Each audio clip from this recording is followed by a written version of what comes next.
در این بخش 10 فرمان نگارش مقاله رو میخوام عرض بکنم. 10 فرمانی که توصیه میکنم به عنوان کسی که خب چند تا مقاله نوشته همیشه تو ذهنمون باشه. فکر میکنم رعایت کردن اونها مفید فایده باشه. اولینش اینه که از تجربه دیگران در مقاله نویسی استفاده بکنید. شاید شما تو زندگیتون خیلی چیزها رو خودتون یاد گرفتین بدون اینکه از دیگران کمکی بگیرین، اما خب نگارش مقاله داستانش یکمی فرق میکنه. شما برای ارتقای سطح مقالاتی که می نویسید حتما نیاز به کمک دارید.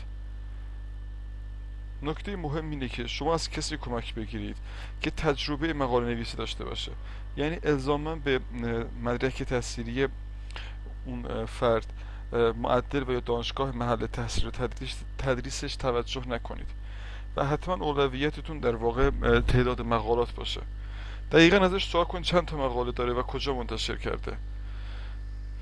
تاکید میکنم که از تجربه دیگران استفاده بکنید، واقعا به دردتون میخوره، چون من خودم خیلی ازش بهره بردم. دومیش اینه که مقاله خوب بخونید. عادت کنید که از مراجع معتبر استفاده بکنید. مقاله کنفرانس از اعتبار علمی خیلی پایینی برخوردارن. جز در موارد خاص حتما از مقالات ژورنال های ISI معتبر استفاده کنید. این مسئله باعث ارتقای ذائقه شما میشه و توقع شما رو در حد همون مقالات معتبر بالا میبره. حتما دقت کردید که بعد از دیدن مسابقات فوتبال چمپیونز لیگ توقع شما از فوتبال بالا میره و شما نمیتونید مسابقات لیگ برتر خودمون رو نگاه بکنید.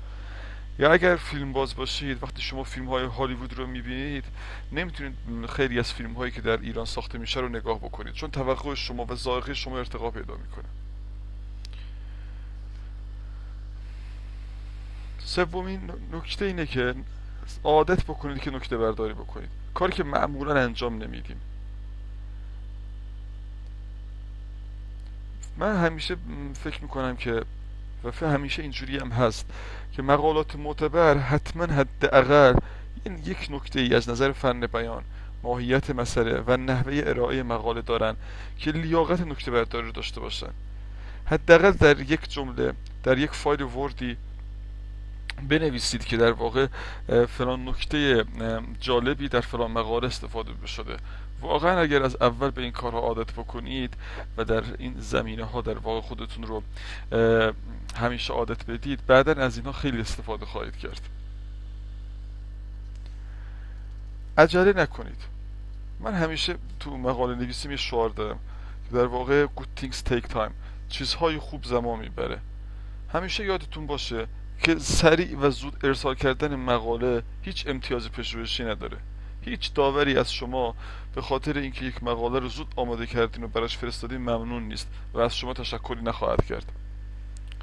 اگه شما یه مقاله رو در واقع بدون اینکه دقت کافی روش داشته باشین رو بفرستید و پروسه چند ماهه داوری طول بکشه و رد بشه، فقط به این دلیل که شما بعضی جا میتونستید دقت بیشتری بکنید، میدونید چند ماه زمان شما از دست میره.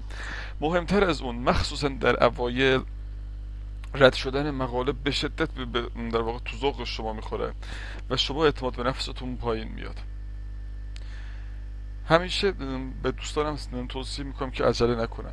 مقاله رو وقتی کامل کردید چند بار مطالعه بکنید، نتایج رو بررسی بکنید و به صحت اون اطمینان داشته باشید. هر مقاله‌ای که یادتون باشه، هر مقاله‌ای که جای ثابت میکنید حتما باز جای کار داره، حتما باز ظرفیت بهبود شدن رو داره. آب نبندید. شما تو مقاله علمی قرار نیست قصه تعریف بکنید، مفید و خلاصه بنویسید. بدونید که غالب کسانی که مقاله شما رو میخونن دارای حداقل مدرک در واقع مستری کارشناسی شدن و اطلاعات اولیه کافی در مورد مقاله شما رو دارن. تعداد صفحات مقاله در پروسه داوری مهم نیست. پس از ذکر بعضی از مسائل که کمی بدیهیه چشم پوشی بکنید.